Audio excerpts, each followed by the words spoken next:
بسم الله الرحمن الرحيم. ازيكم يا حبايبي؟ عاملين ايه؟ يا رب تكونوا بخير ان شاء الله باذن الله. اهلا وسهلا بكل المشتركات الجداد، برحب بيكم، شرفتوني ونورتوني، وبسلم على كل اخواتي وحبايبي اللي معايا ومتابعيني دايما.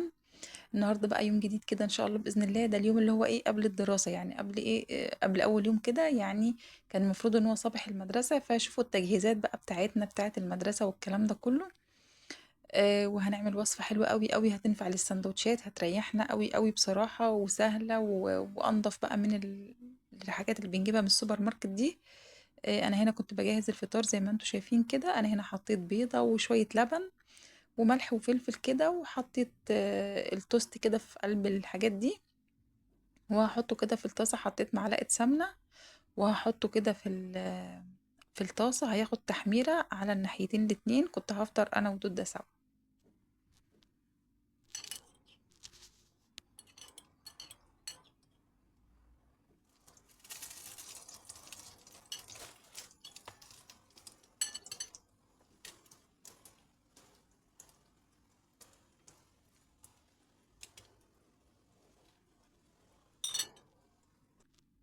حطيتهم كده يتحمروا في الطاسة زي ما شفتوا، وارجع كده كل حاجة مكانها. كانت دودة هتفطر معايا طبعا، هي قايمة فرحانة جدا عشان تاني يوم بقى هيبقى المدارس وكده. وكانت معظم التجهيزات كانت ليها طبعا. انا هنا عملت التوست كده، بديله تحميرة من ناحيتين، على فكرة بيبقى طعمه حلو قوي. وتغيير في الفطار، يعني كل يوم يعني عارفين بنبقى محتارين كده يعني. هو اهم حاجة البيض بصراحة، ده بروتين وبيديكي يعني وقت شبع طويل جدا يعني. فندخله بقى ايه في الوصفات بتاعتنا، بنغير من وصفة للتانية وكده يعني. هنا بقى عملت القهوة كده وعملت الفطار طبعا. وقعت كده وانا بصب القهوة. فنضفتها على طول، حطيت نقطة صابون كده على فوطة تانية ونضفتها، ويعني ما جاليش صبر بصراحة اسيبها على الفوطة عشان حتى ما تبقعش. خدتها برضو غسلتها كده سريعا، والحمد لله نطفت يعني. عملت بقى كده التوست ده كده، وحطيت قطعت طماطم، ودود قالت لي انا عايزة اشرب شاي بلبن. عملت لها معايا شاي بلبن، وهنقعد نفطر بقى، وبعد كده هقوم اشوف ورايا ايه. طبعا اليوم دوت يعني بقول لكم هو كان يعتبر تجهيزات للمدرسة. ما كانش فيه بقى تنظيفات بقى عميقة ولا الكلام ده كله. لا احنا يعني هنركن دلوقتي التنظيفات ونشوف بس الحاجات بتاعتهم نجهزها لهم وكده. كان عندي بس شوية غسيل كده. طبعا الغسيل ما مش هنقدر ان احنا نركنه او نسيبه، يعني ده يوميا يعني. شلت الهدوم وحطيت هدوم تانية كده، نشرت برضو كان عندي دورة كنت غسلاها، حطيتها كده علشان بعد كده ادخل اشوف ورايا ايه. يعني عارفين اللي هو الروتين بقى اليومي. احنا طبعا عملنا تنظيفات عميقة قبل المدارس علشان نتفرغ شوية، بالذات في اول الدراسة كده. بتبقى الدنيا لسه بنظبطها، يعني بنشوف الدنيا ماشية ازاي، المناهج، ونظبط وقت المذاكرة. فبنبقى كده التنظيفات العميقة اللي بنعملها قبل كده بتنفعنا بقى في الايام دي، عشان ننتبه شوية ليهم هما وهما في المدارس، ونخلي بالنا. دخلت بقى لمعت كده كل الترابيزات، الحاجات اللي هي السريعة، ما شلتش ولا سجاد ولا حاجة. الحاجات العادية الخالص البسيطة جدا جدا. وكنست بالمكنسة ولمعت الترابيزات كده. زي ما انتوا شايفين كده. وحبيبة قلبي اللي قالت لي حطي المفرش ده بالطول، انا حطيته بالطول من ساعة ما كتبت لي في الكومنت. بشكرك جدا جدا طبعا، وبشكركم كلكم على كل الكومنتات الجميلة اللي بتكتبها لي. ربنا يخليكم يا رب كده، والله بتدعموني كده وبتشجعوني بصراحة. بشكركم جدا جدا. في كومنت كده برضو عايزة أتكلم معاكم فيه. هو جالي وعايزة عشان يعني ده مهم جدا إن احنا نتكلم فيه مع بعض.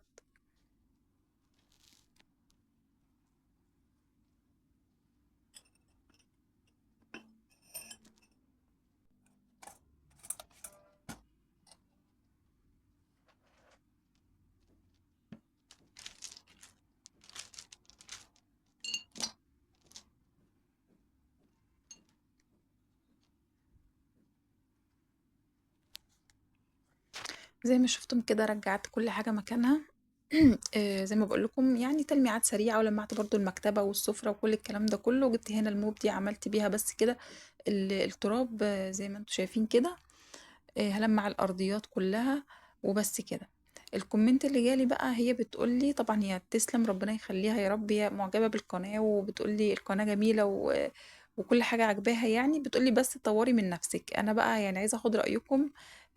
قولوا لي انتوا عايزين ايه، واختي حبيبة قلبي اللي كتبت الكلام ده قولي لي برضو، اقترحوا عليا، يعني انا ماشي، انا بقى في انتظار اقتراحاتكم، اطور من نفسي، انتوا عايزين ايه، انا بديكم الروتين بتاعي، حياتي ماشية ازاي، او وصفات مثلا، بشجعكم يعني نشوف بيتنا، او مثلا افكار للديكور، نغير الكلام ده كله، ده اللي انا بقدمه يعني. انا هنا طبعا الدنيا كانت زي الفل، بقى بوريكم يعني ان الدنيا زي الفل، ودخلنا بقى على اول وصفة، الوصفة بتاعت المدارس اللي هي للسندوتشات. انا هنا دي فراخ بانيه مقطعاها مكعبات، وهحط دي اللي هي الكفتة، عارفين الكفتة العادية اللي أنا بصراحة بعملها، بس عجبتني بقى طريقة التسوية بتاعتها إن هي تنفع للسندوتشات أكتر. دي بصلاية هنبشرها في الأول، وبعد كده بقى هفرم الفراخ، ما ونحط الملح وفلفل أسود وشوية بقسماط والبيكنج باودر، وهنحط كل الكلام ده كله في الكبة ونفرمه مع بعض. فرمت كل الكلام ده كله وركنتها. بصوا أنا هنا أنا أصلا سويتها بالليل، بس أنا حبيت أديكم يعني إيه يعني الوصفة دي على بعضها كده ورا بعضها، عشان ما تتلخبطوش، ما تروحش منكم يعني. انا هنا فرمت بقى كل الكلام ده وصبعتها كده، وهحطها تستوي، حطيت حلة تحت كده فيها مية هتغلي، اقوم حاطه اللي هي فوق منها مصفى، واحط الكفتة ارصها زي ما انتوا شايفين كده، وهتبقى هي دي طريقة التسوية، وهغطي عليها هسيبها مثلا حوالي ربع ساعة او تلت ساعة، هتكون استوت معاكي. دي طبعا بقى احسن بقى من اللانشون والحاجات دي كلها، بصراحة انا ما بفضلش اللانشون ده خالص. انا اللانشون دوت يمكن كانت اول واحدة تعمله في البيت، كنت انا بصراحة كنت برضو شايفاه، كنت يعني انا دايما كنت بتابع زمان بقى السي بي سي سفرة والكلام ده، فكانت بصراحة غادة التلي كانت عاملاه، انا بحبها قوي الشيف غادة التلي، فهي اول واحده كانت تعمله، انا يعني عملته ورا منها على طول، وكان يعني كان انبهار في البيت عندي بصراحه، وكان كل اللي يدوقه كان ينبهر بيه، كان حدث يعني، كان بصراحه حاجه كبيره قوي. فانا ما بحبش اللانشون الجاهز ده، بخاف على الولاد جدا، على بناتي جدا منه يعني، كلنا بنخاف على اولادنا يعني. فده بصراحة حاجة، دي الكفتة الأساسية اللي أنا بعملها عادي، اللي هي كفتة الفراخ، ولكن بقى مش هنحطها ولا في زيت ولا في سمنة ولا أي حاجة، احنا هنا هنسويها على البخار زي ما انتوا شايفين كده، هنعينها في الفريزر بقى، هتقعد معاكي اسبوعين، اسبوع اي وقت، ما تخافيش خالص. انا هنا سويت جزء وحطيت الجزء التاني طبعا، وهرصها بقى هنا بعد ما استوت وسبتها بردت تماما، هحطها في علبة واحطها في الفريزر. الصبح اول ما بقوم من النوم مثلا كده، قبل ما بصلي كده، اطلع صباعين ثلاثة على حسب الكمية اللي انا عايزاها، بتهدى كده شوية، واقطعها كده بسيط، واحط بقى، ممكن اشوحها لوحدها في السندوتشات، ممكن احط عليها بيض، هوريكم هنعمل ايه.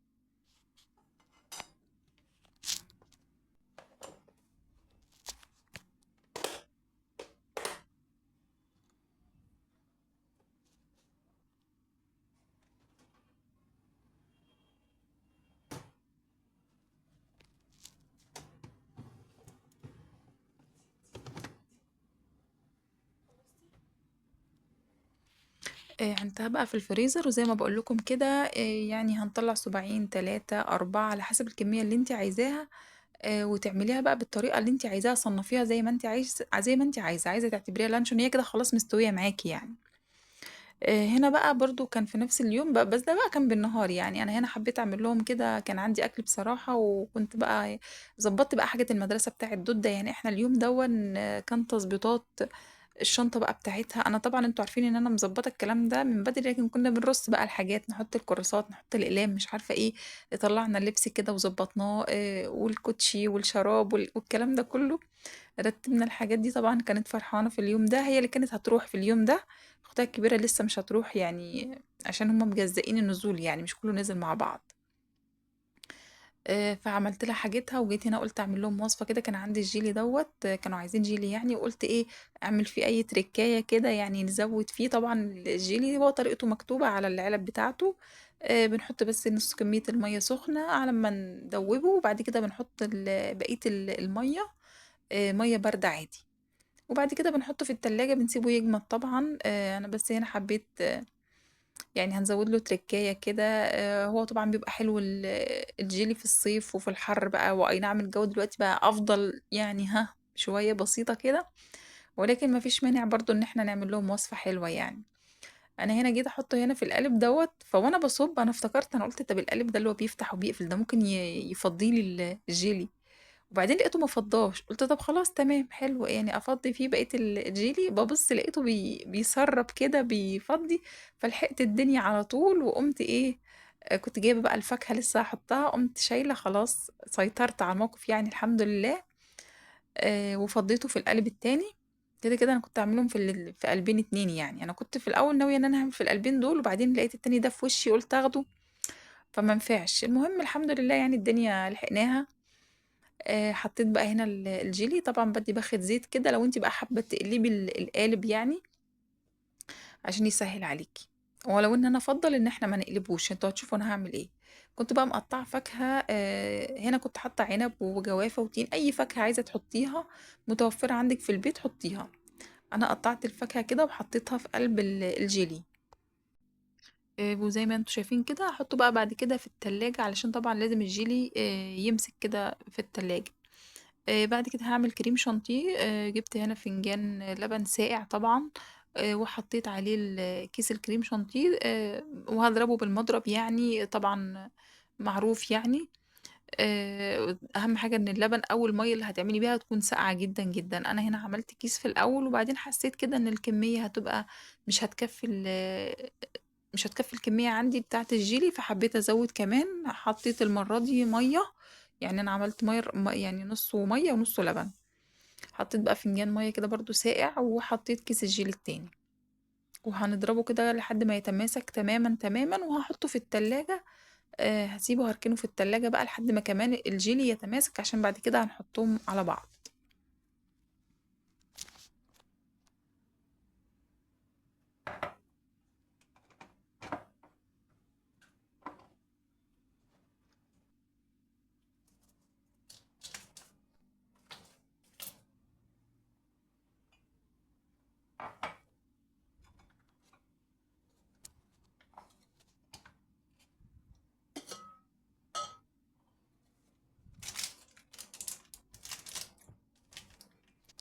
أنا هنا كنت عايزة أشرب حاجة بصراحة ودوّة مصر كافيه هو حلو أوي حبيت أوريه لكم، هو يعتبر قرفة بالنسكافيه تقريبًا. بس هو عيبه الوحيد إن هو فيه سكر، ده اللي زعّلني منه بس، فأنا باضطر أقسم الكيس كده على 2 علشان ما يبقاش مسكّر أوي عليَّ. التيشيرت ده يا جماعة هو يعني إيه فيه فتحة كده للصباع يخرج منها عشان ما حدش بس يفكّر إن هو مقطوع والّا حاجة، فأنا حبيت أخرّج صباعي كده.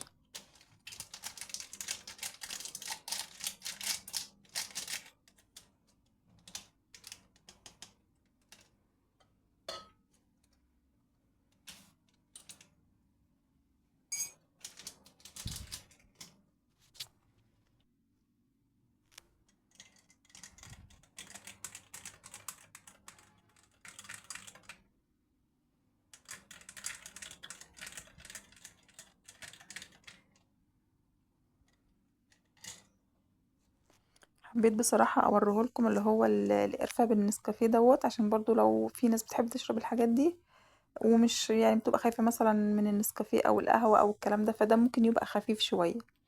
هنا بقى باعمل برضه كنت جايبة فلفل كده، أنا باحب بصراحة الوصفة دي أوي وباحب أخلّيها عندي دايمًا في البيت في التلاجة أو في الفريزر، ده فلفل أحمر نضّفته وحطيته كده في الكَبّة زي ما أنتم شايفين وحطيت عليه كمية توم كده شوية حلوين يعني، وملح وكمون وهافرمه وليمون، هاعصر الليمونة ما نحطهاش بقشرها عشان ما تعملكيش مرارة، وهنفرم كل الكلام ده في الكَبّة، عايزة أقول لكم الوصفة ديّة حلوة جدًا، جدًا، بتنفع معاكِ لحاجات كتيرة جدًا يعني، بصراحة بتنفع في حاجات حلوة أوي.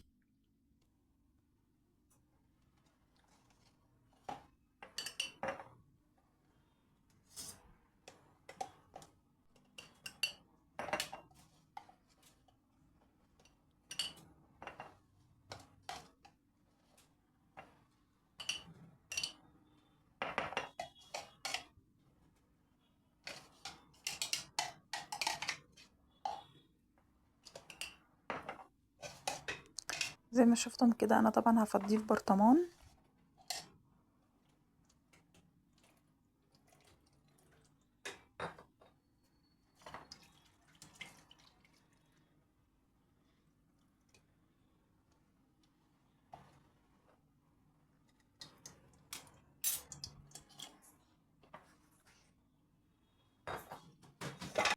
وحطيت له شوية خل كده محترمين برضه، يعني حوالي نص كوباية خل والّا حاجة، وهاعينه في التلاجة. بُصّوا يعني عايزة أقول لكم تتبيلة سمك ممكن تحطي منه، للبتنجان المخلل، طماطم مخللة، عايزة تحطي مثلًا حتة منه صغيرة كده على سلطة، بينفع معاكِ في حاجات كتيرة جدًا، جدًا. كانت إزازة الخل بقى فضيت كده، وأنا لمّا حطيت آخر شوية عليه كده، مليتها ورجعتها مكانها، وهنا هاحط برضه شوية زيت عليه كده على الوش كده، برضه يعني حفظًا له يعني. فبصراحة الوصفة دي أنا باقول لكم أنا باحب أخلّيها في التلاجة دايمًا عندي، بتنفع معاكِ في حاجات كتيرة أوي، أوي. وكمان بقى قُلت ما دام أنا عملت الفلفل ده لسه عاملاه، قطّعت كده طماطماية كده وحطيت عليها بقى من الدقة دي كده، بيبقى طعمها جميل، بس خلّي بالِك اوعي الفلفل يلمس إيديكِ وأنتِ بتنضّفيه أو وأنتِ مثلًا بتعمليه، عشان طبعًا بيبقى حرّاق أوي يعني، لو الحرّاق ده خلّي بالِك عشان ما يحرقش إيدِك يعني، البسي gloves أو حاجة كده عشان ما يحرقش إيديكِ. كنت عايزة بقى إيه، زي ما باقول لكم كده هاقترحوا عليَّ أنتم عايزينّي أطوّر من نَفْسي أعمل إيه، يعني أنتم ما شاء الله والله كلّكم بتكتبوا لي كلام حلو وإن أنتم نِفْسكم إن القناة تكبر، فبتقولوا لي طوّري من نَفْسِك كده علشان إن شاء الله يعني القناة تكبر وكده، إن شاء الله بإذن الله هي تكبر بيكم وبالناس المحترمة الجميلة اللي زيكم، اللي كلّكم منوّرينّي ومشرّفينّي وبتكتبوا لي كومنتات وبتحطّوا لي لايكات، بجد باشكركم جدًا، جدًا يعني. إن شاء الله هانتظر بقى إن أنتم تكتبوا لي إيه اللي أنتم عايزينه، يعني اطلبوا كده أنتم عايزين إيه. بُصّوا أنا هنا بقى حطيت الجيلي زي ما أنتم شايفين، لو أنتِ عايزة تقلبيه طبعًا بنحطه في شوية مَيّة كده سخنين، يعني حوالي دقيقة أو نُص دقيقة كده، وتقومي تقلبيه في الطبق لو أنتِ عايزة. أنا هنا في القالب ده سِبته بصراحة قُلت هيبقى أحسن يعني، وحطيت كده الكريم شانتيه على الوش بتاعه، وبعد كده بتحطيه بقى برضه في التلاجة يسقع تاني، وعايزة أقول لِك هتقطّعيه قطع كده هيطلع معاكِ برضه متماسك وحلو جدًا يعني.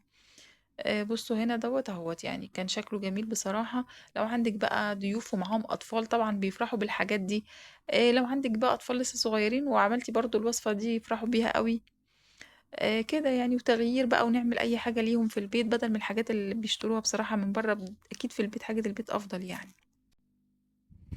ده القالب اللي إحنا قلبناه، أنا طبعًا حطيت بقى عليه غلّفته من برّه كده كلّه كريم شانتيه برضه، تقطعي برضه كده تلاقيه من جوّه بقى الجيلي ومن برّه كريم شانتيه، طبعًا هو علشان لمّا حطيته شوية في المَيّة السخنة فَك كده شوية، فحطيته في التلاجة عشان يتماسك، فعشان كده باقول لكم إحنا يُفضّل إن إحنا لو سيبناه كده.